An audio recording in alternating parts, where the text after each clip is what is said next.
অনুশোচনা হচ্ছে repentance, regret ঠিক অনুশোচনা না। হ্যাঁ। ফলে আপনি যদি বলেন যে প্রকৃত অনুশোচনা, সেই অনুশোচনার ছাপ খুব একটা কারোর মধ্যেই দেখা যাচ্ছে না।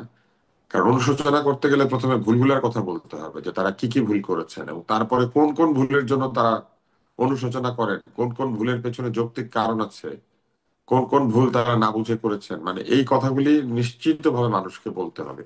এরকম ধোয়া ধোয়া কথাবার্তা বললে আসলে সেটা অনুশোচনা হয় না। জি, আপনি আর ঠিকই বলেছেন আসলে। আলটিমেট লিডারশিপ রেসপন্সিবিলিটি, এইটা যে বলা, এটাও এক ধরনের পেঁচানো কথাবার্তা বলা। কারণ আমরা দেখেছি আওয়ামী লীগ স্লোগান দিত যে কারো হাতে দেশ থাকলে পথ হারাবে না বাংলাদেশ। তাহলে এই আলটিমেট লিডারশিপ রেসপন্সিবিলিটি না, সকল কাজের রেসপন্সিবিলিটি নিয়ে এখন একতান্ত্রিক একটি শাসন ব্যবস্থা তৈরি করার পরে যা কিছু ঘটবে, কেউ চাক বা না চাক, তার দায় দায়িত্ব তো একনায়কের ঘাড়েই যাবে। এবং দেশে যে একনায়কতন্ত্র ছিল, এইটা তো আওয়ামী লীগের আমলে সোহেল তাজ একবার লিখে দিয়েছিলেন যে একনায়কের কি কি ক্রাইটেরিয়া থাকে এবং কাকে একনায়কতান্ত্রিক সরকার বলে। আপনি যদি ওই স্টেটাসটা বের করে বা তার লেখাটা বের করে দেখেন, তাহলে দেখবেন যে সকল কাউন্টে আওয়ামী লীগ একটা একনায়কতান্ত্রিক স্বৈরাচারী দলে পরিণত হয়েছিল। একটি গণতান্ত্রিক দল যে কিনা সবসময় নির্বাচন করেছে ঠিক মতো, যে কিনা চেষ্টা করেছে মানুষের কাছে থাকার জন্য, সেই দলটা ক্ষমতায় বসে 16 বছরে এইভাবে গণতন্ত্রহীন, সিদ্ধান্তহীন, মানুষের সাথে সম্পর্কহীন, ত্যাগী নেতাকর্মীদের মূল্যায়নহীন, টাকার বিনিময়ে পদ পদবি বিক্রি করা, টাকার বিনিময়ে সিদ্ধান্ত বদলানো, টাকাওয়ালা লোকদের সাথে ডিনার করা, লাঞ্চ করা, টাকাওয়ালা লোকদেরকে সাথে নিয়ে দেশ বিদেশ ভ্রমণ করা, এইগুলিতে যখন লিপ্ত হয়ে গিয়েছিল, কয়টা অনুশোচনা আসলে।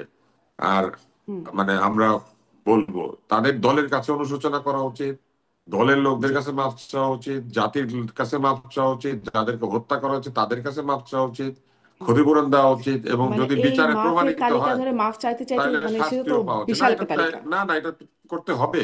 কারণ জি। যখন আওয়ামী লীগ শাসন করেছে তখন এরকম তালিকা ধরে ধরে মাপের কথা বলতো, তাহলে নিজেরা মাপ চাওয়ার সময় কেন তালিকা ধরে ধরে করবে না? জি। আমি মনে করি স্পষ্ট না যে ডাক্তার আওয়ামী আব্দুল লীগের তুষার।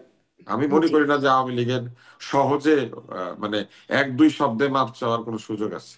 অনেক ধন্যবাদ। আমি আনিস আলমগীর, আপনার কাছ থেকেও এই প্রসঙ্গটা নিশ্চয়ই শুনবো যে শেখ হাসিনা যেভাবে এখন উম, মানে আমি সাউথ চায়না মর্নিং পোস্টের বিষয়টা খুললাম একটু, যে আসলে ঠিক কি বলেছে। তারা শিরোনাম করেছে, Bangladesh Hasina regrets student bloodshed but slams trial as judicial mockery. শুধুমাত্র সিটি ব্যাংকে অ্যাকাউন্ট থাকলেই করতে পারবেন গুগল পে, তাই অ্যাকাউন্ট খুলুন আজই। ওই যে আমি দেখছিলাম যে আমি ভুল শব্দ ব্যবহার করলাম না, আসলে রিগ্রেট শব্দটা ব্যবহার করছেন তিনি, আসলে সেটাই বলছেন যে প্রশাসনের অপ্রয়োজনীয় রক্তপাত হয়েছে, সেটার জন্য তিনি অনুসূচিত। আপনি আসলে অনুতপ্ত। এটাকে যে অনুতপ্ত, অনুশোচিত বা অনুতপ্ত, যে সেটিকে আপনি কিভাবে দেখছেন, এই অনুশোচনা বা লিডারশিপ রেসপন্সিবিলিটি স্বীকার করা, সেটিকে আপনি কিভাবে দেখছেন? তারপর আসি 17 নভেম্বর বা 13 নভেম্বর লকডাউন, আগে এটা একটু ছোট করে শুনি। না, এইটা আমি বারবার বলছিলাম, আওয়ামী লীগের অনুশোচনা অনুতপ্ত হওয়ার যে বিষয়গুলো আছে অবশ্যই হওয়া উচিত। কারণ এত রক্তপাত হলো জুলাইতে, আগস্টে, এতগুলো মানুষ মারা গেল, একটা রাজনৈতিক দল বিদায় নিল, তারা সেটা সেটা নিয়ে কথা করবে, কিছু বলবে না একটা সরকার, সেটা তো হতে পারে না।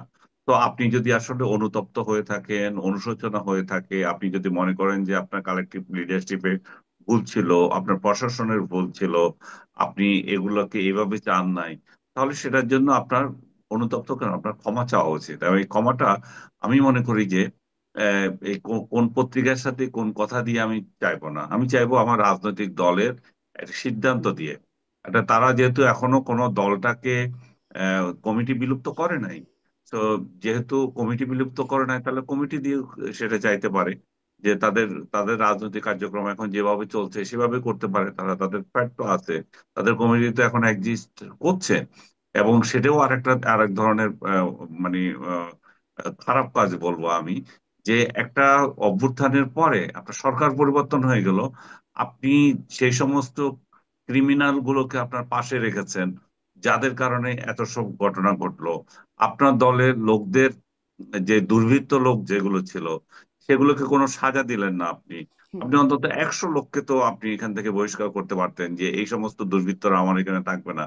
আমরা এমন একটা স্বচ্ছ রাজনৈতিক দল করতে চাই যাদের হাতে রক্ত থাকবে না, যারা এই ঘটনা, জুলাই ঘটনার মধ্যে যদি কারো ইনভলভ হয়ে থাকে, আমাদের দৃষ্টিতে আমরা তাদেরকে ইয়ে করে দেব, বিচার আগেই করে দেব।